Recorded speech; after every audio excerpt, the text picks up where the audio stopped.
পৃথিবীর বুকে যত রোগ আছে সবচাইতে একটা মারাত্মক রোগের নাম কি জানেন? ক্যান্সার।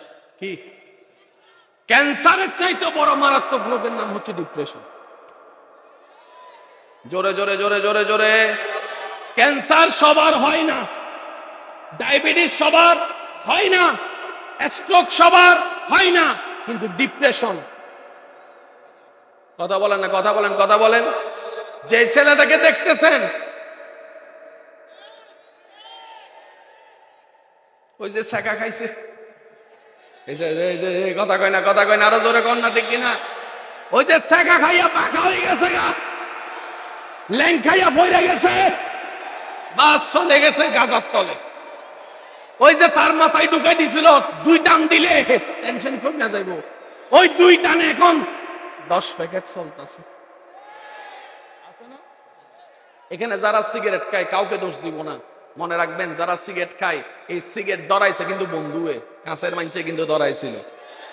ওই যে কইছিল 1 টান দে, ওই 1 টানে এখন 10 প্যাকেট চলে। আছে না নাই? আছে না নাই? এবার আমার যুবক ভাইরা, কেমন ধর্ম পেয়েছি শুধু বুঝার জন্য বলা। পৃথিবীর বুকে সবচাইতে বড় রোগের নাম হচ্ছে ডিপ্রেশন। কোন ওষুধ কোন আবিষ্কার করতে পারে নাই, কিন্তু ইসলাম এমন একটা জীবন বিধান, কোড অফ লাইফ বলা হয়, যে ইসলামকে আল্লাহ তাআলা কোরআন শুরু করেছেন সূরা ফাতিহা দিয়ে। ফাতিহার প্রথম নম্বর শব্দ হচ্ছে আলহামদুলিল্লাহ। আলহামদুলিল্লাহ।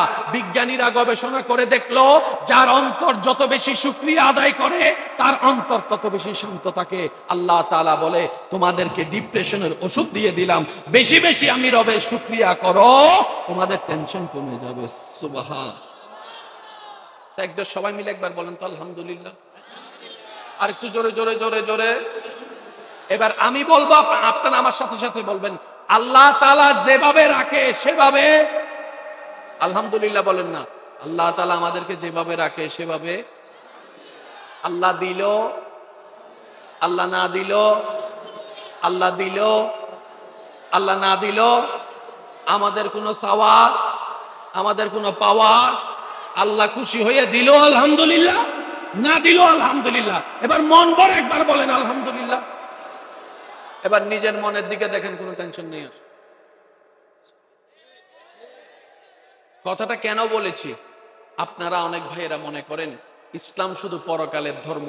না ভাই না, দুনিয়ার সমস্ত রোগের চিকিৎসা আল্লাহ কোরআনের মধ্যে দান করে দিয়েছে। ওয়ানুনাজ্জিলু মিনাল কোরআনে মা হুয়া শিফাউন। আমি আল্লাহ কোরআন কেমন ভাবে সাজিয়েছি, কোরআনের জায়গায় জায়গায় রোগের চিকিৎসার ব্যবস্থা করে দিয়েছি। বলেন সুবহানাল্লাহ। সত্যি করে একটা কথা বলেন, গ্রামের এবং শহরের কোন এলাকার মানুষ বেশি সুস্থ? আপনারা যেটা বলেন আমি সেটা বলবো, গ্রামের না শহরের? অথচ আমরা সবাই চলে যেতে চাই কোথায়? শহরে। কিন্তু সুস্থতার মেজরিটি পার্সেন্ট গ্রামে। ভাই একটু কথা বলেন না রে ভাই। আমি কি বেশি বিরক্ত করে ফেলতেছি আপনাদেরকে? কষ্ট দিয়ে দিচ্ছি? চিন্তা করেন না, 10 মিনিটে শেষ করে দিব, ঠিক আছে? হ্যাঁ, কষ্ট হচ্ছে না আপনাদের? কষ্ট হচ্ছে না? বেশিরভাগ সুখী মানুষ কোথায়, গ্রামে নাকি শহরে? সুস্থ মানুষ কোথায়, গ্রামে না শহরে? শহরে তেমন অবস্থা হয়েছে, পাশের ফ্ল্যাটে কি হয়? কথা বলেন না রে ভাই। কোন মায়া, কোন মমতা, কেউ যদি স্ট্রোক করে পড়েও যায় দৌড়বে, কই এই টাইম আসেনি আমগো, আমরা বিজি মানুষ। এবার আপনারা সুস্থ কেন জানেন? বেশিরভাগ গ্রামের মানুষ। এটাও ইসলামের মধ্যে ফর্মুলা দেওয়া আছে। আর একটু জোরে বলতে হবে না? শহর এলাকায় গেলে দেখবেন দাদা দাদা নানা বুড়া বয়সে যারা আছে, মিডিয়াম বয়সে যারা আছে, সকাল সকাল উঠটা জোরে জোরে ঘটনা, ঠিক কিনা? ও দাদা কি করো? জগিং করি, জগিং জগিং। কেনা কইছে? ডাক্তার। বলেন না, ঠিক কিনা? কেন? তুমি তো ঘামে লাইছো, পুরো শরীর তো তোমার ঘেমে গিয়েছে। এটার জন্যই তো জগিং করছে। দেখছস নি নাতি কাণ্ড? এসি লাগাইছি করে যেন গাম না আসে। এসি লাগাইছি ঘরে যেন গাম না আসে, আর ডাক্তারে বলে যে সুস্থ থাকার জন্য শরীর থেকে গাম ঝরাও।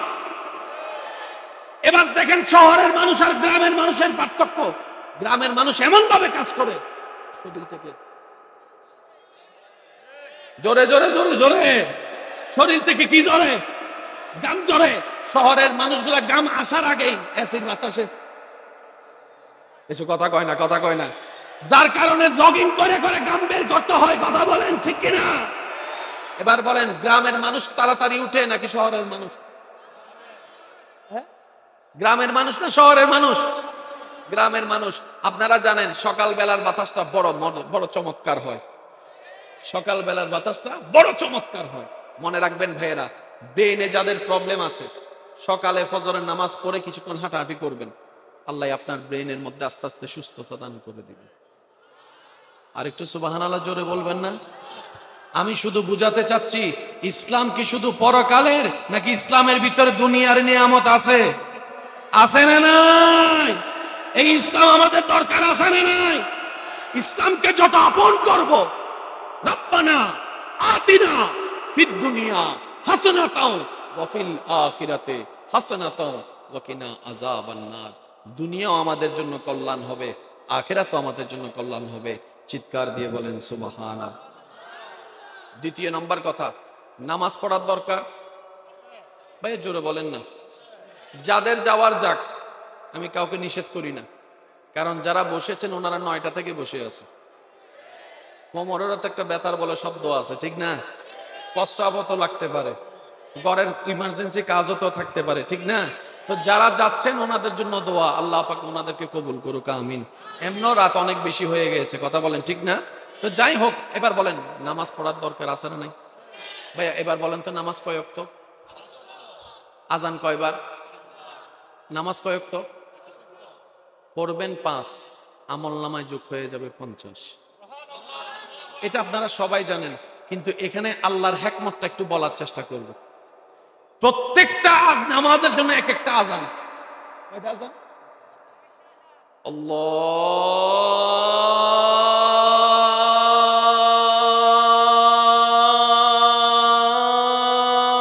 আল্লাহু আকবার, আল্লাহু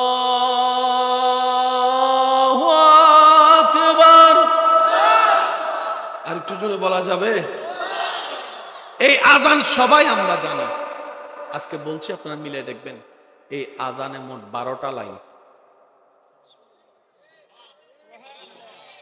আজানে আল্লাহ সর্বমোট 12টা লাইন রেখেছেন। আল্লাহ 12 লাইন কেন? এই নামাজের আজানের যে 12 লাইন, 12 মাসে নামাজ ফরজ। এবার আজানকে যদি শব্দ দিয়ে আপনি আলাদা করেন, আল্লাহু আকবার, আল্লাহু আকবার, আশহাদু, এভাবে যদি ভাগ করেন, পুরা আজানে মোট 50টা শব্দ পাবেন। সুবহানাল্লাহ জোরে বলেন না রে ভাই? 50টা শব্দ পাবেন। তার মানে পড়বেন 5, পাবেন 50। এবার সবচেয়ে মজার বিষয় দেখেন, আলিফ থেকে ইয়া পর্যন্ত হরফ আছে না নাই? 29-30 আছে না নাই? আজানের মধ্যে আল্লাহ সর্বমোট 17টা হরফ ব্যবহার করছে। কয় হরফ? ভাই জোরে বলেন না, কয় হরফ? এবার আমি আপনাদেরকে প্রশ্ন করি, আপনারা উত্তর দেন। ফজরের ফরজ নামাজ কয় রাকাত? যোহরের 4-2, আসরের 4 রাকাত 6-4, মাগরিবের 3 রাকাত 10-3, এশারের 4 রাকাত 13-4, 17 হরফ দিয়ে আজান। নামাজের ফরজ হচ্ছে 17। আর একটু জোরে বলা যাবে? এবার দেখেন, নামাজ আজান শুরু হয় কি দিয়ে? আল্লাহু আকবার। আল্লাহু আকবার শুরু হয় আল্লাহ দিয়ে, এবং আজান শেষ হচ্ছে কি দেখেন? লা ইলাহা ইল্লাল্লাহ। শুরু আল্লাহ দিয়ে, শেষও আল্লাহ দিয়ে। আর একটু জোরে বলা যাবে সুবহানাল্লাহ? কিন্তু এখানে আমি উলামায়ে কেরামের দোয়া নিয়ে শিক্ষিত সমাজের কাছে একটা প্রশ্ন রাখতে চাই। সব জায়গায় আল্লাহ নিজের সাথে নবীর নাম রেখেছেন, লা ইলাহা ইল্লাল্লাহ মুহাম্মাদুর রাসূলুল্লাহ, আতিউল্লাহ ওয়া আতিউর রাসূল, আশহাদু আন লা ইলাহা ইল্লাল্লাহ ওয়া আশহাদু আন্না মুহাম্মাদান আবদুহু ওয়া রাসূলুহু। সব জায়গায় এক জায়গায়, কিন্তু আযানের সময় আল্লাহ নবীর নাম আলাদা করে দিয়েছেন। আশহাদু আন লা ইলাহা ইল্লাল্লাহ আল্লাহর নাম,